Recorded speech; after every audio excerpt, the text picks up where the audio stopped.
अस्सलाम वालेकुम। दिल में दर्द है ना, बेचैनी भी है, रात में नींद भी ठीक से नहीं आती होगी ना, लग रहा होगा कि हार चुके हो ना, अब कोई रास्ता भी नहीं है, लेकिन ये तो तुम्हारी सोच है कि अब कोई रास्ता नहीं है। अल्लाह के पास तो रास्ते ही रास्ते हैं, वो तो कुन फरमा कर सब कुछ कर सकता है।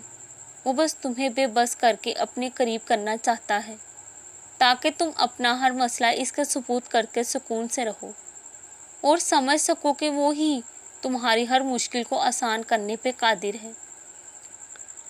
वो तो तुम्हारे जहन दिल में आई बात तुम्हारे गले में अटके अल्फाज तक सुन लेता है। तो तुमने ये कैसे सोच लिया कि तुम्हारी उसको सुनाई गई कहानी नहीं सुनेगा? कुछ दिन सब्र के होते हैं, सरासर सब्र के, खामोश रहने के, दरगुजर करने के, अकेले गुजारने के, किनारा करने के, सही होने के, बावजूद गलत तस्लीम करने के। कुछ बातों के फैसले अल्लाह के हवाले किए जाते हैं। फैसले के नतीजे का इंतज़ार किए बगैर सब्र जब मुहाल हो, तभी अजर भी अजीम मिला करते हैं।